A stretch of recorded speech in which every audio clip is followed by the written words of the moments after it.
Hello and welcome to the European Report. We're here in our London studios, and the issues we're going to be discussing today is that the news this week that a Nazi war criminal has died before he has faced trial, and also in the Ukraine there's been a reburial for Nazi SS officers. So we'll be asking, is Europe returning to the dark days of the 1930s and 40s, and what is Europe doing to stamp out this rise of Nazi ideology again on the continent of Europe? The other issues we'll be discussing in this programme is the EU's new directive to impose economic sanctions upon Israel, upon goods and services that are produced in Judea and Samaria, which is the biblical heartland of Israel, East Jerusalem, and the Golan Heights. And we'll also be discussing the state of the Middle East peace talks, as John Kerry, the US Secretary of State, has now sponsored the peace talks between the Israelis and the Palestinians for the first time in 3 years. My guest for the programme today is Tomas Sandell, the founder and executive director of the European Coalition for Israel, and Dr. Gregory Lafitte, who's an ECI representative in France. So, gentlemen, it's great to have you on the European Report. Great to be here. And we're here in our studios in London because the European Parliament studios are in recess in the European Parliament. Tomas, can you share some of the activities that you've been involved in? I know you've had a long holiday in Finland, but some of the activities you're involved in and you're planning since we last did a programme together in the European Parliament, which was at the end of June. Yeah, thank you, Simon. It's good to be back in London, and rightly, as you pointed out, I'm just returning back from a holiday, from a long holiday, a European holiday, which is a long holiday. But interestingly, the world doesn't stop spinning, although it's a holiday. And in the last 4 weeks, the situation in the Middle East has changed quite dramatically, and some of the issues we are going to deal with in this program. Just to say that I had to come back from my holiday just to respond to this EU directive on imposing sanctions in Judea, Samaria, and East Jerusalem, Golan Heights. So although technically you can be on a holiday, you always have to be on high alert, and this has been a good example of that principle. I've also been able to meet with some Christian leaders, go to Christian conferences, and just explain and share what we do in the European Coalition for Israel. Excellent. And Greg, it's great to have you back on the European Report. I think we did a programme together this time last year, so it kind of feels like an annual event. So can you share with our viewers some of the work that you're involved with in terms of ECI? Okay, yeah. Great to be back. Thank you, Simon. And well, it's been an incredible year since last year when I was in your program.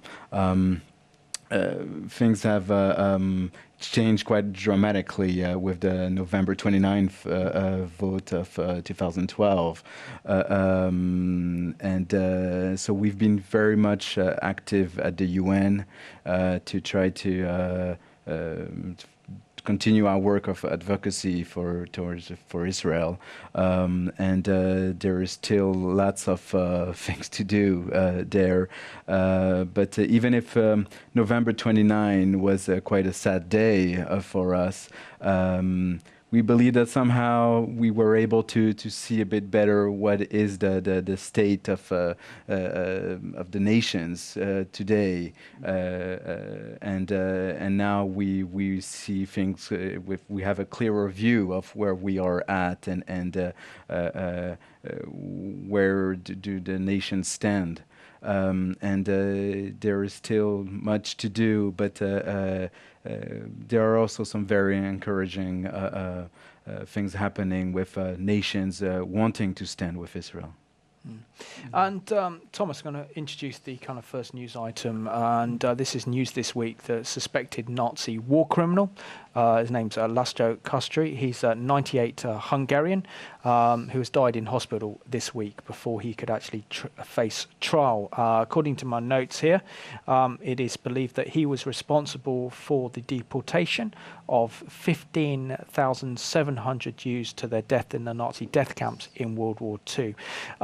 Clearly, this is a big issue for Europe. It's responsibility for the Holocaust, but clearly the the families of the victims who perished through his hands, they're the ones that are not getting justice in this case. Could there be something more done to actually speed up the legal process to bring prosecution to the remaining Nazi war criminals who are alive today? Yeah, it's as you say, it's a sad news, and what I would like to point out is the fact that I just read recently that only some 10% of the SS officers in Auschwitz were ever brought to justice. It means that 90% of the perpetrators never were even brought. They were in a trial. And when you look at the bigger pictures and going back to that dark period of European history, you know that many, many, many more that will never know their names, or their names will never make the news, are out there, which brings the whole questions in a new light for me. I think the positive things that I would like to mention is the fact that there are some good work of reconciliation that is being done, in particular in Germany, where you have the sons and daughters of the perpetrators who are starting to raise this issue in their families, but not only that, who are practically going to Ukraine, the very nation that we are talking about, to meet with the families of the victims of the Nazis in Ukraine. And what happened only last year, and through a friend of ours, Jobst Bittner in Germany, was that you brought together descendants of the SS officers, the perpetrators, and family members of those who died. And just to see a German, after all these years, coming to Ukraine and say, on behalf of my family, I want to ask for forgiveness. So I think there is a deeper wound in Europe that can never be addressed or put right, even in a court of trial. And as important it is that we do go through with all the legal processes, there is even a deeper dimension into this problem. Yeah. We've got a news clip to go to now that looks at the 98-year-old Nazi war criminal, suspected Nazi war criminal, that is, before he died before he reached trial. And we've got this clip to go to. 98-year-old Nazi war crime suspect Laszlo Csatari has died while awaiting trial in Budapest. He faced charges in both Hungary and Slovakia for alleged crimes he committed during the Second World War. Csatari was first arrested by Hungarian authorities in 2012 after his case was made public by the Simon Wiesenthal Center, a Jewish organization that tracks down Nazi war criminals. The group claimed that he had played a crucial role in the deportation of an estimated 15,700 Jews to the Auschwitz death camp. A Czechoslovakian court sentenced Csatari to death in absentia in 1948 for war crimes. But he had already fled to Canada, where he lived for many years before being stripped of his Canadian citizenship in 1997 and forced to return to his native Hungary. Welcome back to the European Report. Greg, what do you make of that particular news item, that here is a suspected Nazi war criminal believed to be responsible for the death of over 15,700 Jews and sent them to their deaths in the Nazi death camps of Auschwitz and other camps. And now, because the legal process has been very slow, means that the Jewish people don't actually get justice. Is there some way we could actually speed up this whole legal process to ensure that the remaining Nazi war criminals actually face prosecution, despite the fact they're in their 90s? Yes, well, I think that's a very difficult question because we don't really see any way to facilitate bringing to justice of suspected war criminals like this man. It is certainly important, I think, for each of our European nations to understand this greater dimension that Thomas just mentioned just before. That somehow we need to repent, first of all, and that I think that would be the best way to somehow bring justice. It's the first step. If we don't even repent in each of our nations, and that's where Germany has a leading role. And as a Frenchman, I must admit that in France we have not much repented, and we have, and it's a difficult thing. And I think that's how somehow it hinders this bringing to the justice of those suspected war criminals. And Thomas, do you believe that maybe the issue here is the fact that he wasn't brought to trial because the legal process took so long to mount the evidence, to present the case, and then actually to have him put his case forward in his defense that he wasn't a Nazi war criminal, and the fact that maybe there isn't that kind of political sense of urgency because this is a man who was 98 and he's looked at as being a grandfather rather than actually being a Nazi war criminal. You're absolutely right. I don't think that this issue in any way is on the top of the political agenda, and we have to remember that even the legal process is connected to the political priorities. So I think most European political leaders would sort of like to forget about this dark chapter of history. And as you say, even when you look at a man who we can relate to perhaps as a grandfather, it's for us it's so difficult to think that this was the same man who actually was personally responsible for so many thousands of Jewish people being brought to Auschwitz. So I think the human mind in our time that we are living, we're not able to connect to the realities of the Holocaust, and this is the problem. It's much easier to be soft and say, well, let's just forget about it. And Greg, earlier you talked about the importance of repentance, and which I think is a very, very good thing, and the reconciliation between the Jewish community and the nations across Europe, and there's many nations, particularly Austria, that probably needs to do the same. But how important is it really for the Jewish people to get a sense of justice? Here was a Nazi war criminal. He may have been 98. He died before he could actually face trial. How important is it that there is a concerted political effort on behalf of European leaders and organizations to ensure that the remaining Nazi war criminals face justice? I believe it is very important. Unfortunately, it's not something that has been at the top of the agenda. And when you look, while you were asking the question, I was thinking of our late President Mitterrand, who was a friend with someone in the Vichy, the head of the Vichy police. So the collaborators of the Nazi regime, and so how can they be brought to justice if even the president of a nation like France was still friend with the head of the Vichy police, and so. There would be lots of things to be done to try to help the justice come about, and for the Jewish people to see that there is something done on this matter. Thomas. And also going back to Germany, we'll have to remember that the denazification process was never complete, and it's impossible, to denazify a whole population. But of course, what is more worrisome is that some of known Nazi officers ended up in future German governments. And even you have some of the so-called founders of the European community at the time, which clear links to the Nazi killing regime. So as Gregory is saying here, again, it's a deeper problem. We're looking at the top of the iceberg, like the top of the iceberg.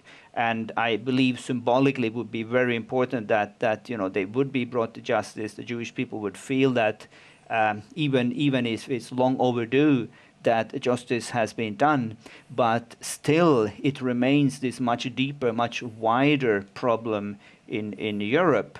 And I think some of the tendencies that we see in European society today is a direct consequence of the fact that, we never dealt with the core issues in the first place.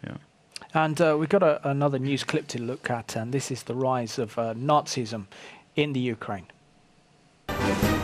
In the former Soviet Republic Ukraine, controversial video has surfaced showing the reburial of Ukrainians who fought for an SS division during World War II. And the reburial was sanctioned by church officials and overseen by officials dressed in Nazi uniforms. Ethnic Ukrainian nationalists wore helmets with swastikas and uniforms marked with Third Reich eagles during the service for 16 members of the SS Division Galicia. The ceremony took place in the village of Holohori in Ukraine's western Lviv province. Some veterans were present.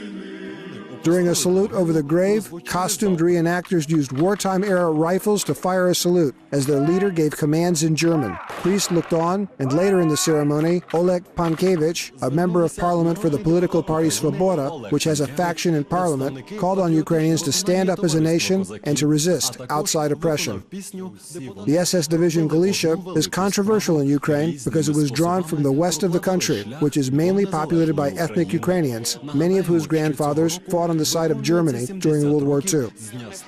The east and the south of Ukraine is heavily Russian-speaking, and during World War II, both ethnic Russians and Ukrainians from those regions fought in the Red Army for the Soviet Union. And that is why wartime loyalty remains a political flashpoint in modern Ukraine. Svoboda, which means freedom in Ukrainian, is led by the nationalist politician Oleg Tyanibok.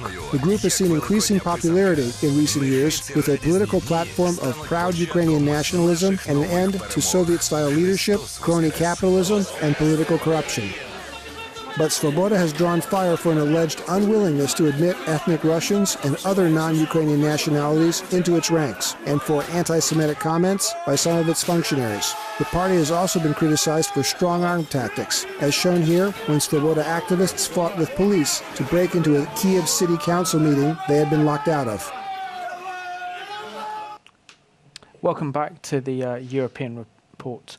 Thomas, I saw that clip there, and all I can say is I'm absolutely horrified that something so horrendous as Nazism is being celebrated and glorified again in the Ukraine, and having the reburial of, I think it's 16 Nazi SS officials and their whole Nazi ceremony, including church leaders and officials wearing Nazi uniform, is something that I thought that I wouldn't see again in my life in Europe, knowing that this Nazism was consigned to the history books, but it's clearly not. But what is your response to this glorification of Nazism in the Ukraine? I mean, it's absolutely shocking. This is not the way I want to come back from a long holiday, and I had no idea about this news item that you just brought up. It does raise a number of questions. One is, of course, the fact that next summer, already in the spring, we'll have new European elections, and it is widely believed that populist, racist parties will gain strongly in the new European Parliament. And this is one example of what we see across Europe, in Bulgaria, in Hungary, in Greece, in many other nations, that you have strongly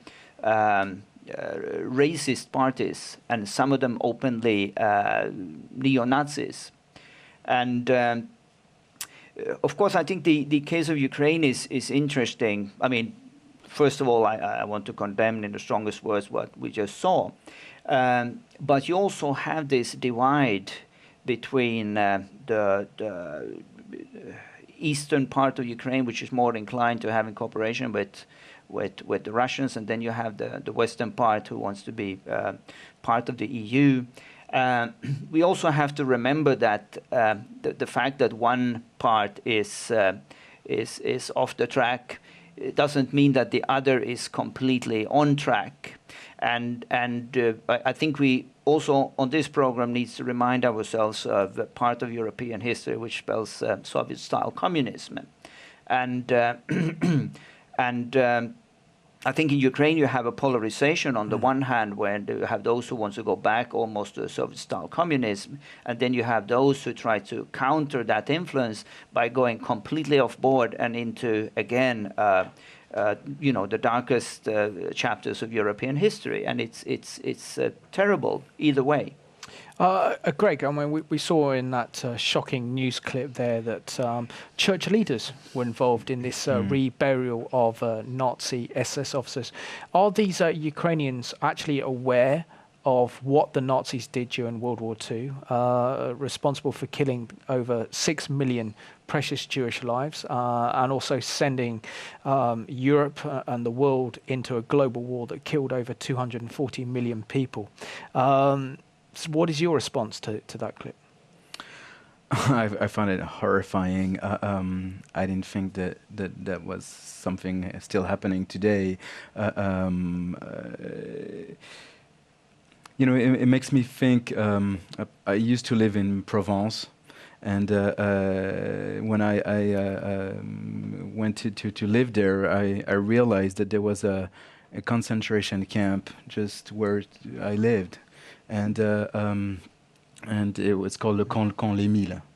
And no one had told me about it, and the reason was that we tried to hide it in France, and we only discovered it existed at the beginning of the 80s.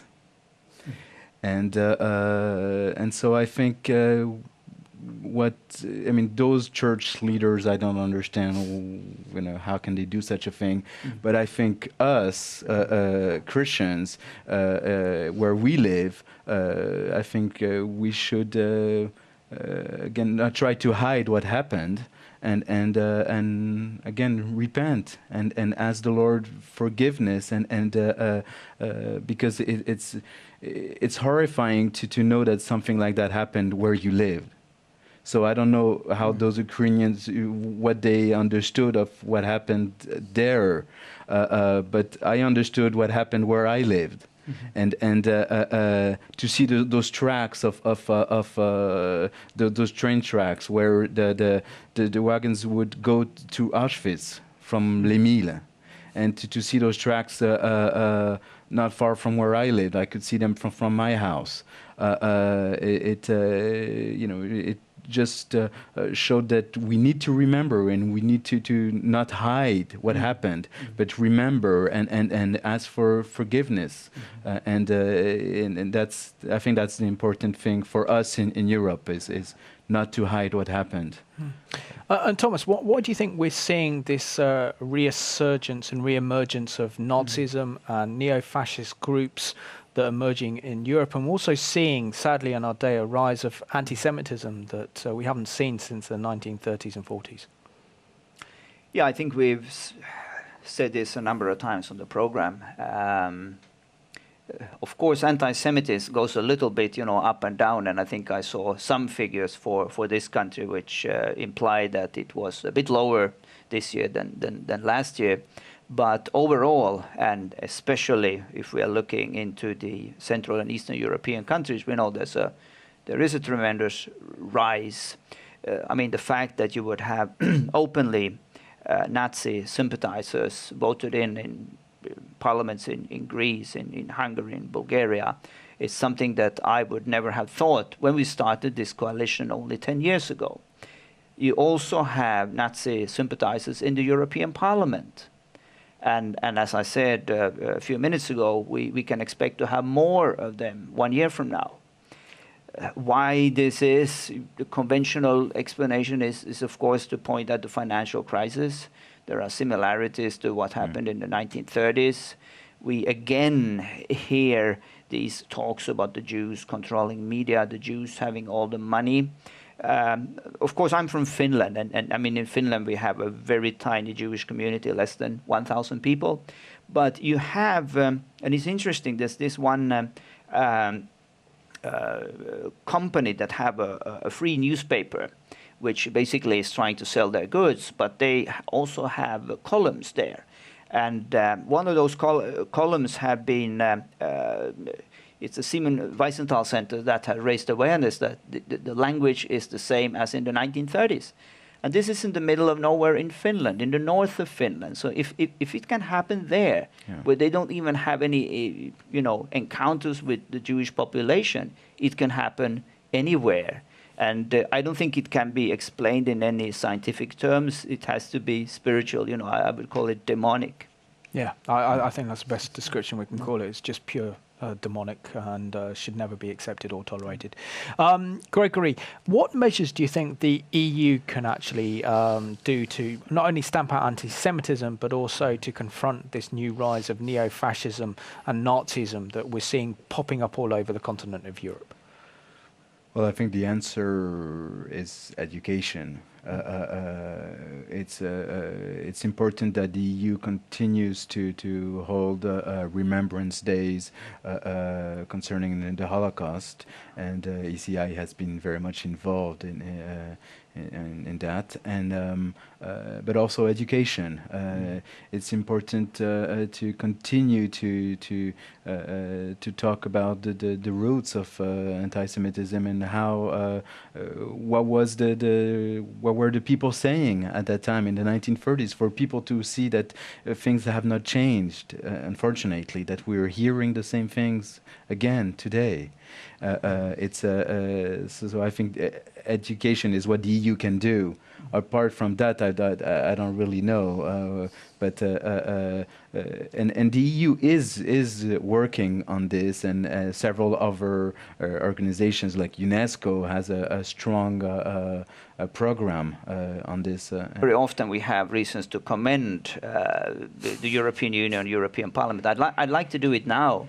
The President of the European Parliament, who is German, Martin Schulz, has been a very strong advocate for preserving the commemoration of the Holocaust, but also what he said during the first year of his presidency was to say, in the European Parliament we will not allow for Holocaust denial.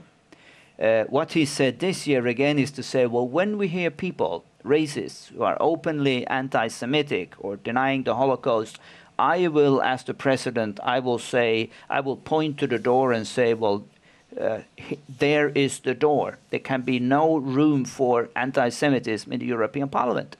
And I think for once I do feel proud, to be a Finnish citizen, but still a member of the European Union, when this attitude, which is much stronger than what you will find in the United Nations, or even in the US, where the freedom of speech, of course, is so important.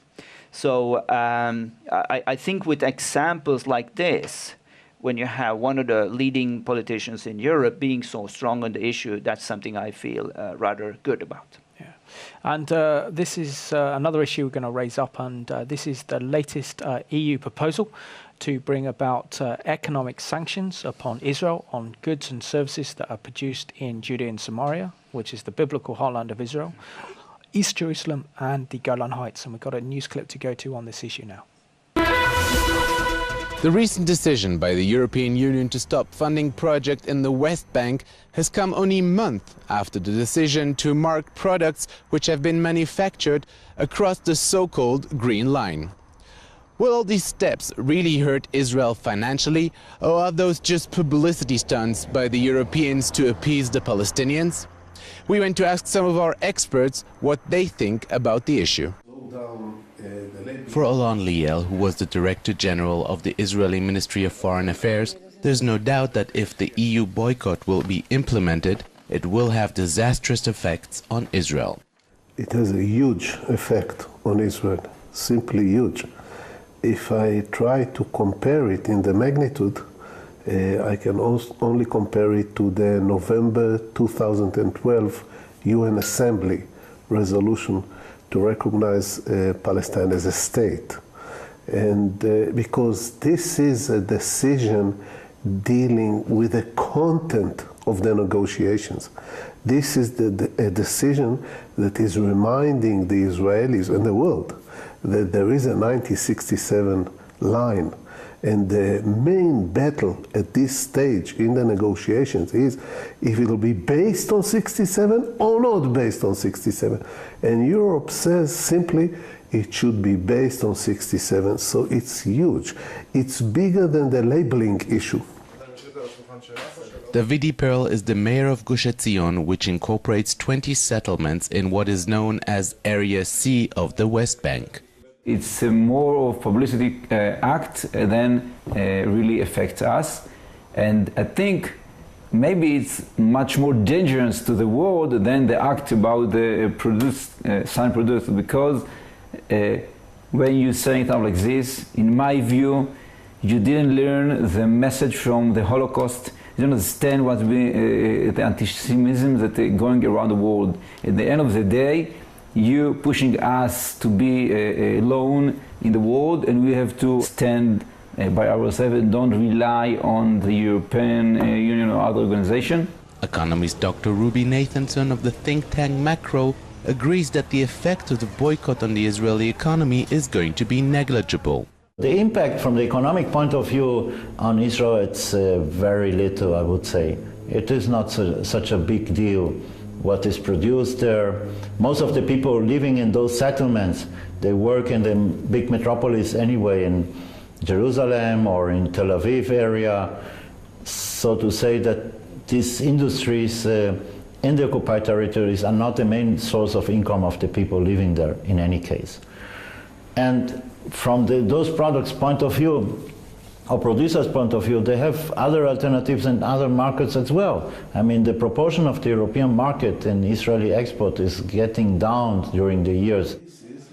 Alon Liel claims it's not a new thing that Europe feels they are the moral compass of the world. I think Europe sees it as a moral issue, as a human rights issue.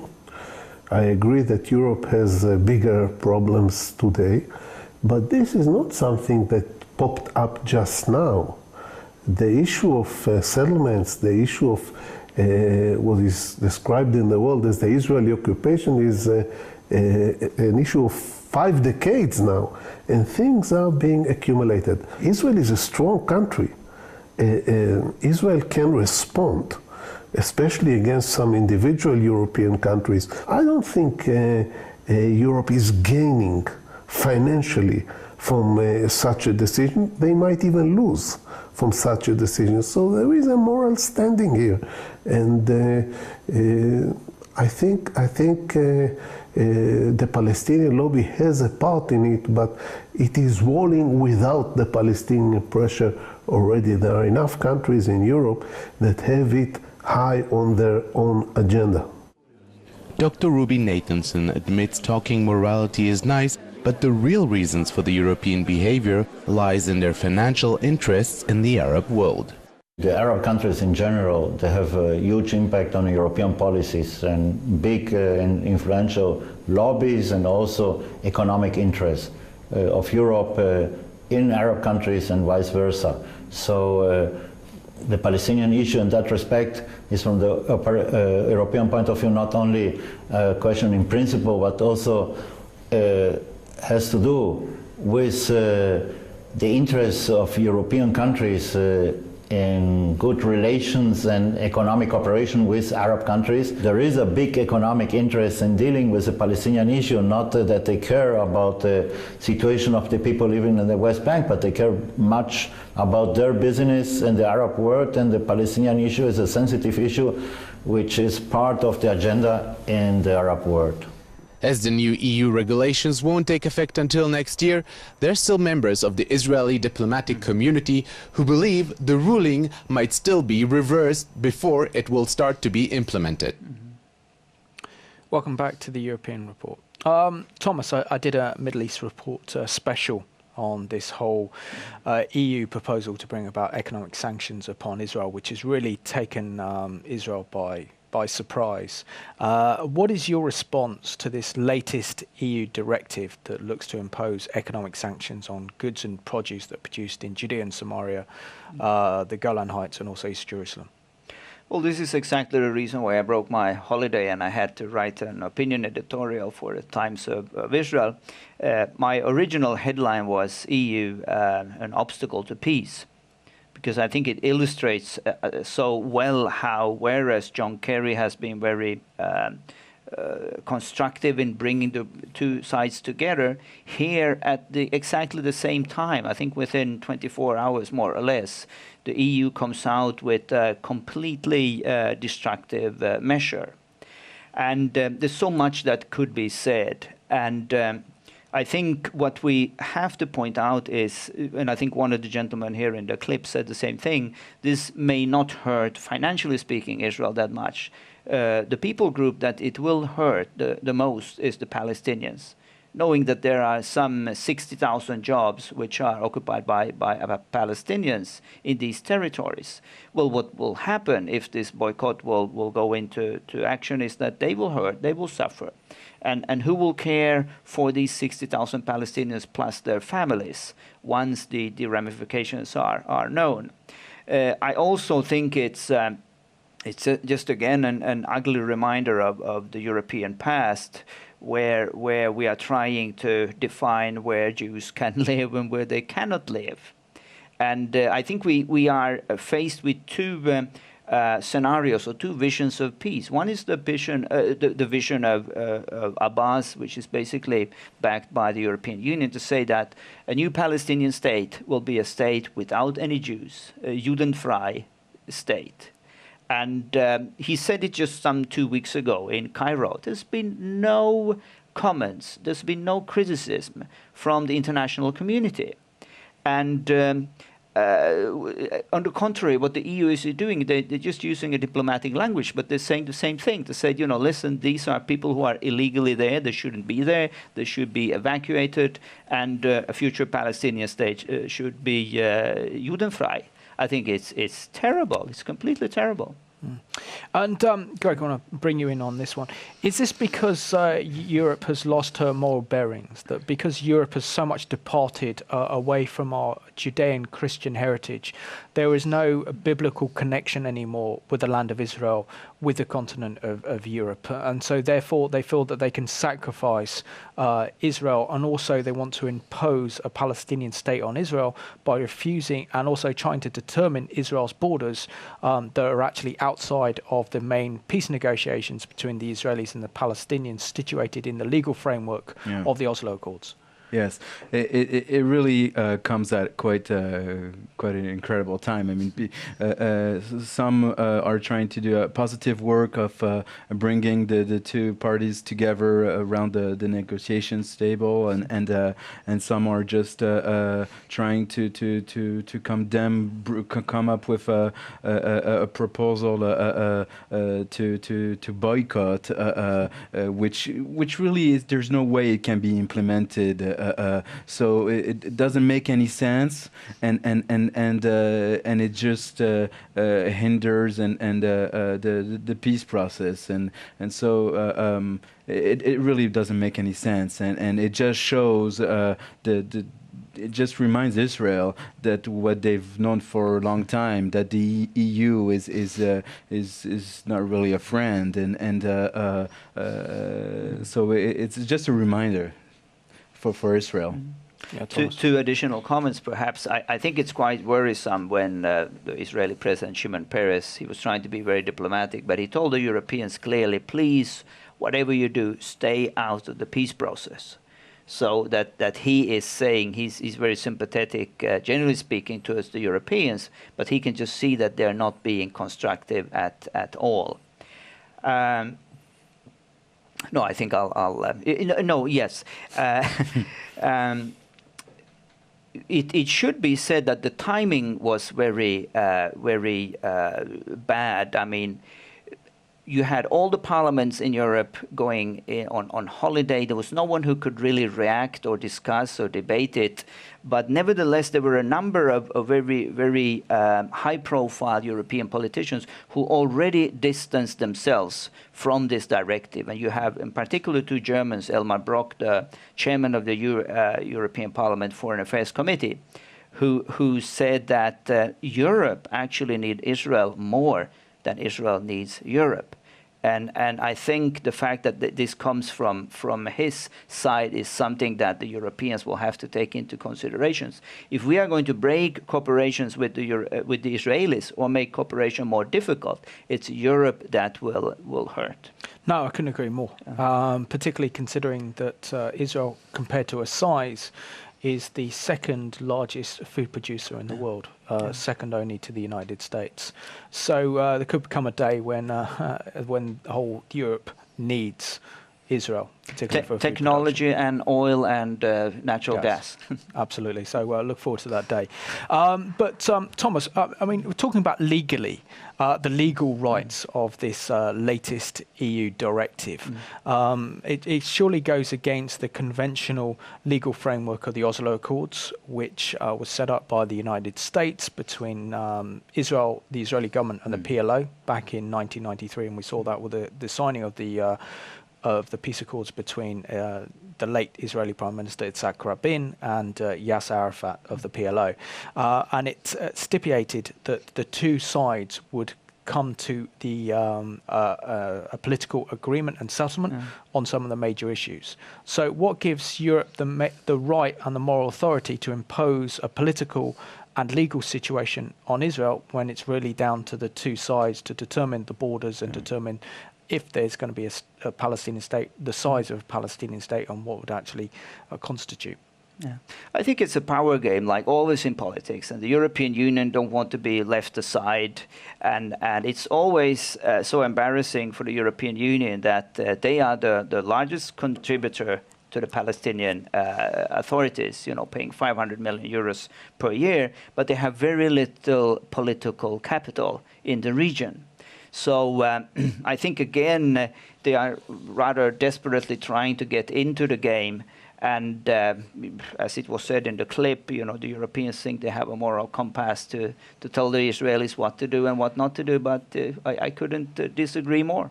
And Greg, according to my notes here that I said previously in the programme, the Israeli government was very, very much shocked. It shocked the Prime Minister's office as well as that of the Israeli Ministry of Foreign Affairs with the decision to boycott Israeli goods and services. Also, now Israel's responded by organising 1,000 legal experts from Israel and around the world to submit a letter to the European Union's policy chief, Baroness Catherine Ashton, refuting claims over the legality of this process. What is the best way, do you believe, or maybe Thomas can chip in as well, that Israel can fight this latest mad EU directive? Well, I think the best way for Israel is to realize that who are the friends and who are not so friends, and so I think that the best way for Israel is to try to make friends with nations, a number of nations. And I mean, we're doing the European report, but there's not only Europe in the world, and a number of nations are wanting to stand with Israel. And I think Israel should realize this and try to make friends with them, especially on the African continent. It's becoming more and more obvious that some African nations would like to stand with Israel and would like to stop being in just a big group always going against Israel, but they understand that it's in their interest to stand with Israel, and with their religious convictions sometimes they would like to be able to stand with Israel. So Israel doesn't only have enemies or people that are always trying to impose things, regulations like the EU. There are also some nations who would like to stand with Israel. And we've got to encourage that. Thomas, so for some of the supporters of ECI and our viewers as well, how can we respond to this challenge of this latest EU directive, and how can Christians get politically active in the defence of Israel to fight against this hideous and unjustified ploy to impose economic sanctions upon Israel? Yes, I think there are two levels that I would like to mention. I think one thing which is very important, you rightly mentioned these 1,000 legal scholars. I think most of them would be Jewish, and rightly so. And you asked the question, what can Israel do? I would also ask the question, what can we do? Well, as you're doing now, to say that the responsibility is with us. We have to speak up. We have to do what our fathers and mothers and grandfathers and others did not do in the 30s and the 40s. And now there's no better time to do it than now. So one, we have drafted our own legal arguments, which will be presented in Brussels as soon as they return from their recess. But also anyone, all of us are politically part of a constituency, be it here in Britain or another European country. We have members in the European Parliament, members in our national parliament, and we can make our thoughts known to them. It's not only a right, it's a duty in the political process to send them an email, to send them a letter and say, we are very concerned about this development. We don't feel that Israel is being treated correctly. If they want legal arguments, they can go to our website and they can subscribe to our reports, and they will get the arguments, the political language that members of parliaments understand. So what I'm saying is, yes, there are those who are called to go into governments, into parliaments, but all of us can pray, all of us can be active in sending our emails, our letters to our representatives in the parliaments. No, exactly. And I know that many of our viewers have actually written to their MEPs and have had some very good responses. So I want to thank you for those of you who've done that and also told me that you have, which is you making a big difference for Israel and the Jewish people. So keep it up. Thank you. The third issue we're going to look at today is the start of the Israeli-Palestinian peace talks. These are the first time that talks have started for over 3 years, being sponsored in Washington by the US Secretary of State, John Kerry. And we've got this clip to go to now. Peace talks are set to resume in Washington this evening between senior representatives of Israeli Prime Minister Benjamin Netanyahu and Palestinian President Mahmoud Abbas. The resumption of talks has been credited to an intensive period of shuttle diplomacy from U.S. Secretary of State John Kerry. The new talks were made possible after the Israeli cabinet approved the release of 104 Palestinian prisoners, whose freedom was a Palestinian precondition for fresh negotiations to begin. The last talks in 2010 broke down over a dispute about Jewish settlement construction in the West Bank. Despite both sides agreeing to come back to the negotiating table, it remains unclear how far the U.S. is willing to go to broker a deal, which will need to address the core issues of borders, Jewish settlements in the West Bank, the fate of Palestinian refugees, and the status of Jerusalem. Welcome back to the European Report. Tomas, this is the first time that direct peace negotiations between the Israelis and the Palestinians have started, particularly due to the industrious work of the US Secretary of State, John Kerry. Now, does this mean because the peace process has started again, which is being supported in Washington, D.C., that the Palestinian threat of unilateral independence at the UN is now off the table? Well, Simon, we don't know. We'll have to wait until the last week of September to really know what's in the minds of the Palestinians. But I think it's important for us to point out that, of course, we are happy that the two parties are sitting down together to negotiate. This is what we always said. This is what we said at the UN last year, that, there should not be unilateral actions. The two sides should sit down together and negotiate. Of course, having said that, there are a number of issues which are problematic. Just to mention one, the fact that Israel still is only negotiating with one fraction of the Palestinian people, that is Fatah, the Palestinian Authority. And even if in the unlikeliness that there would be peace with the Palestinian Authority, we still have the other part, Hamas, which is in no way interested in peace talks, which still has on its agenda to wipe out the Jewish state altogether. So I think we should bear in mind these things when we go into the peace talks.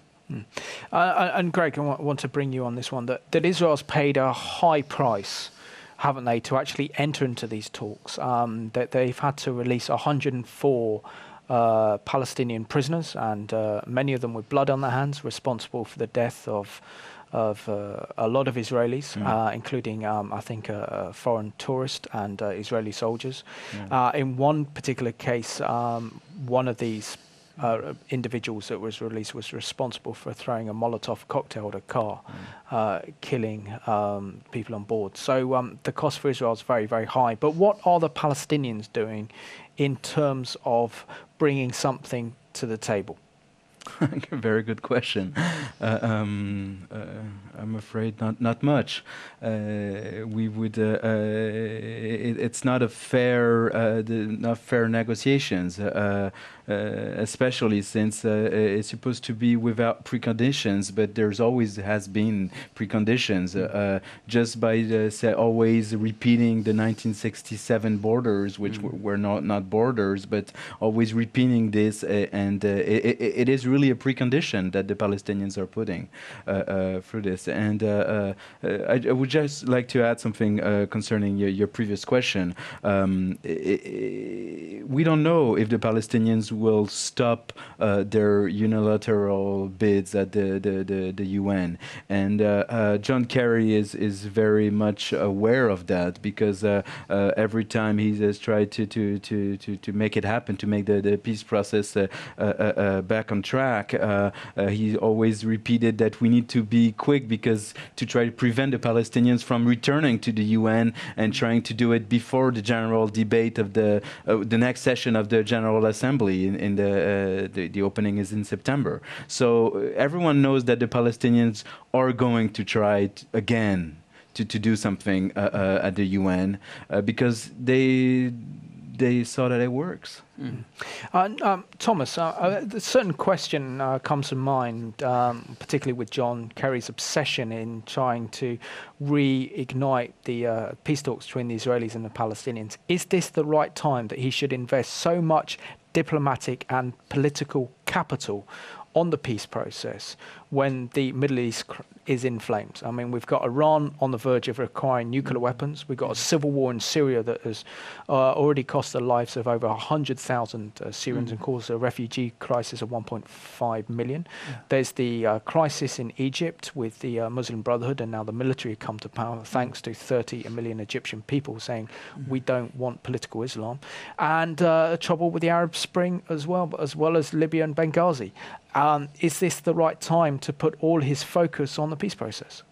I think you have basically answered the question yourself, and I would agree with you to say that this is not the right time. This should not be the priority in the Middle East right now. I think for Israel to rush into something, not knowing, how things will be in Egypt only 1 year from now, how will things be in Syria only 1 year from now, it would be foolishness to put anything into cement. I think, but this should be the requirement from the international community to say, well, let's the dust settle and then see where we are a few years from now. But this is not the time to rush into anything. And I don't like this talks of a deadline here or there and say, well, this is the last chance. It's not. And obviously, I think if you even speak with the people in the Gulf states and other Arab leaders, they say, well, there are other problems in the region right now. Gentlemen, we're down to the last 2 minutes of the program. Now, one thing I think we have to do really is mobilize Christian public opinion throughout Europe to stand with Israel and the Jewish people, and also get young people involved in what I call one of the great calls of our time. What's the best way that people can get involved politically on behalf of Israel? Well, I think it's simple, and we had a good friend from Canada, a political activist, who just said it's like the minister simply showing up. It's not rocket science. I mean, we all have a vote, we all have a voice, we can all express our opinions. You can either do it, as I said earlier in the program, by simply sending letters to your local representative in the parliament. There are those who I believe the Lord is calling to go and see them and to speak up, and others who will join us or other organizations to do it in a strategic and a coordinated way. But I believe this is absolutely the time to act, the time to speak up. Gentlemen, I want to thank you so much for joining me on today's European Report from our studios here in London. Thank you. And I want to thank you all for joining us on this European report from the Revelation TV studios in London, because the European Parliament is in recess. So we'll be back in the European studios next month in September. So I want to thank you for watching. But let's raise our voices. Let's confront the rise of Nazism that we're seeing across Europe. Let's defend Israel against these awful imposed economic sanctions. And let's let the Jewish people and Israel know that they're not alone. So thank you for watching today's European report.